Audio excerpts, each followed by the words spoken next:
पवित्र भारत देशामध्ये तुमचा आमचा जन्म मिळाला. अरे किती, अरे भारत भूमी ही भोगाची भूमी नाही, तर भारत भूमी ही त्यागाची भूमी आहे. त्यागाची किती त्याग आहे माझ्या भारत देशामध्ये. ज्या माईचं एकुलतं एक पोरग आहे ना, ती माय आपलं एकुलतं एक पोरग भारत देशाच्या सीमेवर पाठवते. त्या माईचा अंतःकरण किती मोठा असेल रे, किती मोठा असेल. आणि ते लेकरू सुद्धा भारत भूमीवर, माझ्या भारत भूमीच्या सीमेवर माझ्या भारत भूमीचं रक्षण करतो. ती माय किती विशाल अंतःकरणाची असेल. अरे त्या दिवशी पहलगाम हल्ल्यामध्ये माझे 27 हिंदू बांधव मारले. 27 हिंदू बांधव, 27 हिंदू बांधव मारले. हिंदू म्हणून मारलं त्यांना. तुम्हाला एक गोष्ट सांगेन, आपल्या जवळच जळगाव जिल्हा आहे. जळगाव जिल्हा, त्या जळगाव जिल्ह्यामध्ये पाचोऱ्या तालुक्यामध्ये एक मनोज पाटील नावाचा महाराज मुलगा, आता महाराज आर्मी मध्ये भरती झाला. आणि आर्मी मध्ये भरती झाल्याच्या नंतर त्याचं आता 5 मेला लग्न झालं. 5 मेला अरे 5 मेला त्या मनोज पाटील त्याचं लग्न झालं. लग्न झाल्याच्या नंतर त्याच्या अंगावरची हळदही निघली नव्हती. त्याच्या हातावर जी मेहंदी होती त्या मेहंदीचा रंगही निघलेला नव्हता. आता पहलगाम हल्ल्यामध्ये ज्यावेळेस महाराज जिकडे तिकडे सिक्युरिटी टाईट झाली आणि त्या मनोज पाटलाला महाराज तात्काळ सीमेवर हजर व्हा असा ज्यावेळेस ऑर्डर आला, त्यानं मागचा पुढचा विचार केला नाही. त्याच्या पत्नीला विचारलं, त्या मनोज पाटलाच्या पत्नीला, ताई आत्ताच तुमचं 5 मेला, ही आत्ताची घटना, आत्ताच तुमचं 5 मेला लग्न झालं आणि तुमचे पती देश सेवेसाठी तात्काळ हजर झाले भूमीवरती. त्यावेळेस महाराज त्या ताईचं किती विशाल अंतःकरण असेल. त्या ताईने महाराज उत्तर दिलं, मी माझं कुंकू ऑपरेशन सिंदूर याच्यासाठी अर्पण केलेलं आहे. मी अशी तशी बाई नाही की देशाचं तिकडे युद्ध सुरू आणि माझ्या मालकाला घरी बसून ठेवायचं. तसा माझा स्वभाव नाही. माझ्या मालकाने माझ्या देशाची सेवा केली पाहिजे, याच्या करताच मी माझ्या मालकासोबत लग्न केले. तिथं देशाची सेवा झाली पाहिजे माझ्या.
वर्ष आपल्या छातीवर झेलतात आणि तुमचं आमचं रक्षण करतात. उपकार आहेत महाराज त्यांचे तुमच्या आमच्यावर. आपण फक्त गावातच भांडणं करू शकतो, पण कधीतरी त्यांचा त्याग आपल्या डोळ्यासमोर आणला पाहिजे. अरे आपण पाण्याच्या नळावर पाण्यासाठी भांडतो, ज्यावेळेस ही गोष्ट त्यांना कळती ना त्यावेळेस त्यांचा अंत करपती पदे शिव हर हर.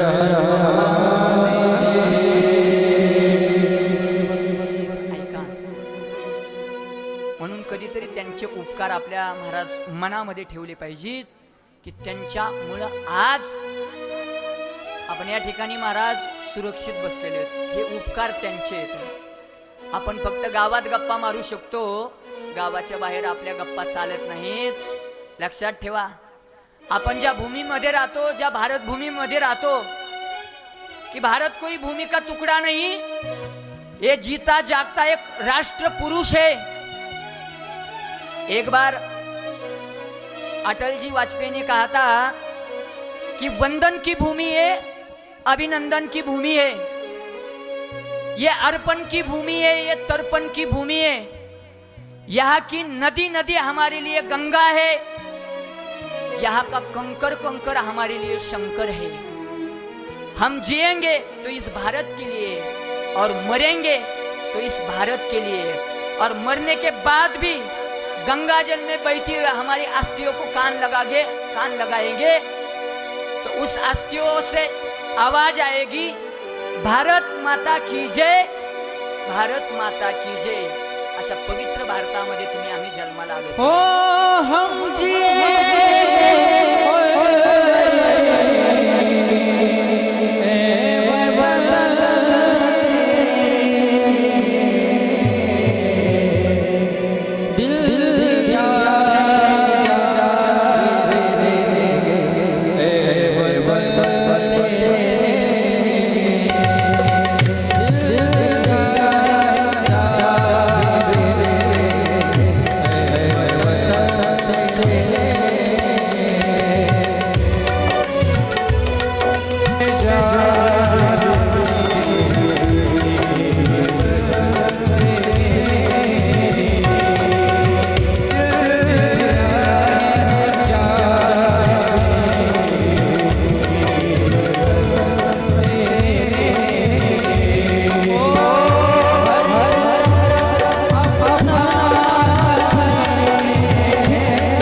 पवित्र अशा भारत देशामध्ये जन्माला आलो. एकेकाळी माझ्या भारत देशाला सोने की चिडिया म्हणायची. इथून थोडं मी बाजूला गेलतो ना. पूर्वी आपल्या देशामध्ये सोन्याची मोड घेण्याकरता लोक यायचे. सोन्याची मोड आपल्या विडुळे सारख्या गावात पूर्वीची गोष्ट सांगायलो, आता नाही सांगत. पूर्वी लोक यायचे आणि आल्याच्या नंतर ते म्हणायचे, आहे का सोन्याची मोड. सोन्याच्या मोडीवाले पट घराच्या बाहेर निघायचे, सोन्याची मोड द्यायचे. ते सोन्याच्या मोड घेणाऱ्यांना थोडा काळ बदलला, सोनं कमी झालं. नंतर महाराज चांदीची मोड सुरू झाली. ते गावामध्ये यायचे महाराज, चांदीची मोड घेणारे, आहे का चांदीची मोड. लोक चांदीची मोड द्यायचे महाराज गावात. चांदीची काळ बदलला, चांदी लोकांपाशी जास्त राहिली नाही. नंतर महाराज तांब्या पितळाची मोड घेणारे लोक येऊ लागले. आहे का तांब्या पितळाची मोड? लगेच बाया महाराज फुटलेल्या घागरी, चमटलेले महाराज हांडे ते तांब्या पितळाचे द्यायचे मोडीवर आणि नवीन घ्यायचे. नंतर महाराज काळ बदलला, आता स्टीलची मोड चालू आहे. स्टीलची आता स्टीलची मागं पडली, आता जर्मलची मोड सुरू झाली पाहिजे. जर्मल आहे का जर्मलची मोड? आणि आता तर महाराज ह्या 2 वर्षात असा काळ आलाय कशाचीच मोड नाही. गावात लोक येतात आणि आल्याच्या नंतर म्हणतात आहेत का केस? बाया लगे गप गप घरात घुसत्यात केले घेत. महाराज पतिव्रता स्त्रीनं अजिबात आपले केस कापायचे नाही, विकायचे नाही. बऱ्याच बाया महाराज मोठेपणाने सांगतात आम्ही एवढे केस विकले आणि हे भांडे घेतले. आता केस म्हणजे नवरा असतो नवरा, आणि जी पतिव्रता स्त्री केस कापते तिच्या नवऱ्याची आयुष्य मर्यादा कमी कमी कमी कमी होत राहते. आतापर्यंत कापले असते, आता कापू नका, शास्त्र सांगतं.